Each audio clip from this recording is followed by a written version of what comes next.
Bwana Yesu asifiwe. Amina. Kwa majina naitwa Rozi. Natokea Tabata. Mimi nilikuwa nasumbuliwa na mapepo na miaka 6. Toka nianze kusumbuliwa na mapepo na miaka 6. Toka nikiwa shule.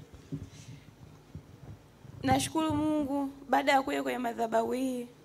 Naamini nimepona. Amen. Mungu mwema. Nimkaribisha kanisani kanipiga chenga. Leo amekuja. Ndio. Ukiacha yanarudi. Sawa? Ndio. So kwamba nakutabilia, maandiko nasema hivi, pepo amtokapo mtu huwa anaenda nyikani mahali pasipokuwa na maji. Baada ya muda anarudi kuangalia kama pako safi au pamekaa namna gani vipi. Akikuta upo haliingii hivyo lienda linatafuta mengine 7 yenye nguvu kuliko lenyewe. Afu yanarudi yanaingia, yanakuwa 8. Na Biblia inasema hali yake mtu yule ya mwisho huwa mbaya kuliko ya kwanza. Kwa sababu mwanzoni ilikuwa ni 1, saizi yako 8, tena yenye nguvu kuliko lile la kwanza. Kwa hiyo hakikisha kwanza unaishi maisha ya utakatifu. Tunaelewana? Kuwa mtu wa neno.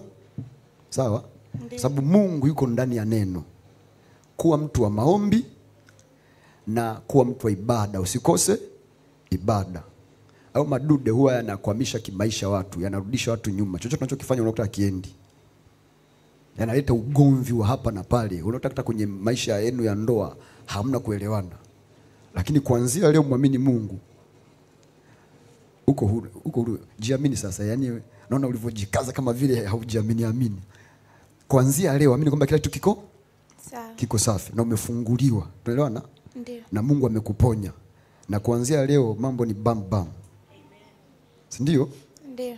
Mwambie Mungu asante. Sema Yesu, ninakushukuru kwa kufa kwako msalabani. Kwa sababu ulipokufa msalabani ulinifungua.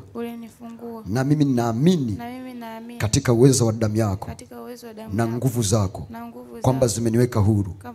Na uhuru huu utakuwa ni wa kudumu kwa jina la Baba na la Mwana na la Roho Mtakatifu. Amen. Amen. Amen.